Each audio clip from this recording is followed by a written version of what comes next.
Okay, so galing tayo ng Talipapa at tayo ay namili ng ulam. So hindi na naman tayo nagtagumpay sa ating budget. Na ang budget lang dapat natin sa ulam ay 150 pesos ngayong hapunan pero umabot tayo ng 330 pesos. So wala, sira ang budget. So ito, iinit ko lang itong halubaybay na ulam namin kagabi at tayo ay magluluto na. So at papunta na kami sa Kubo, malapit lang naman. Ayan o. Oh. Bakit? Ano yan? Flat? Okay, magluluto kami ng ulam namin ngayon. Ito ang aming ulam. Ang nabili ko ngayon ay sitaw, talong, yan, kalabasa, siling panigang, kokomama, gata, na ready-made na. At itong ating hipon. So, worth 200 pesos ang hipon na to. Kaya umabot tayo ng 330 pesos. Okay, saing muna ako. Salang ko muna ang aking sinaing. Okay, magsaing tayo. 4 na gatang sa 2, 3, 4 na gatang kasi paborito ni Brent yung ulam na yan. Okay, so yan at nakasalang ng sinaing.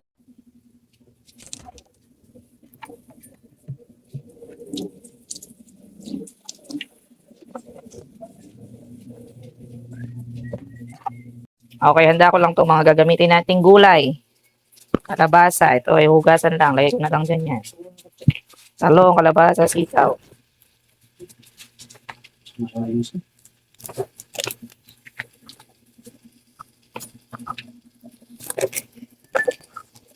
Okay, dati yung sitaw, pag hinimay ng mga matatanda, mula doon sa dulo, tapos papatakin. Ngayon, ang pinakamadaling paraan, hiwain mo na siya.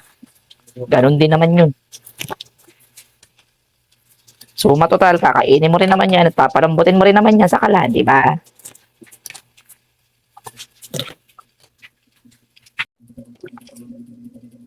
Kapayat-payat namang talong nito. Gulay ngayon, paliitan na.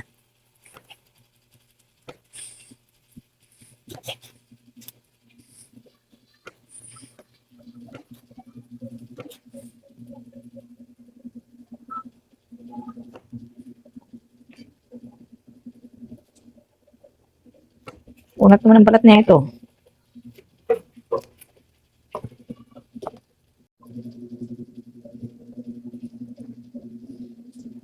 Okay, kalabasa.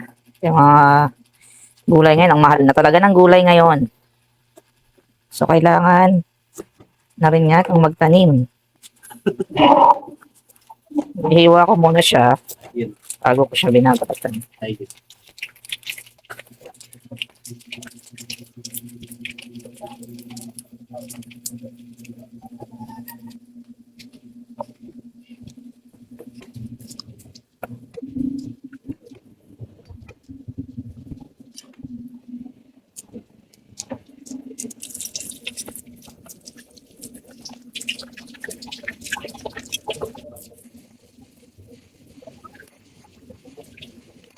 Marami namang plastic nito. Tatlo-tatlo. Yan kalalaki yung hipo na nabili natin. So, yung iba dito, ipapabaon na natin kay Brent. Sama na dito yung baon niya para bukas. Sure na may pasok na yan. Wala na kasing ulan. Dito ko na siya kukuhanan ng baon. Gasan lang natin tong mabuti, tapos luto na. Yan na naman ang aking gasol. Ayaw na naman magsindi.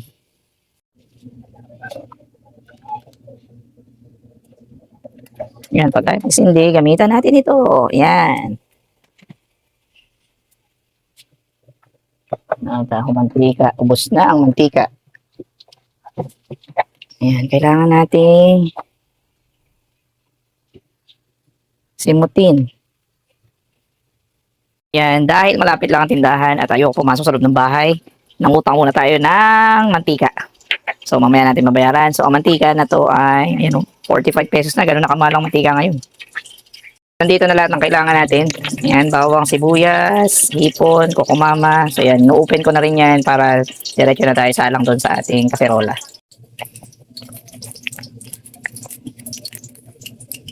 Okay, kain na na. Luto na ang ating ulam. Ayan na ang ating ulam. Patayin na natin. Kain na.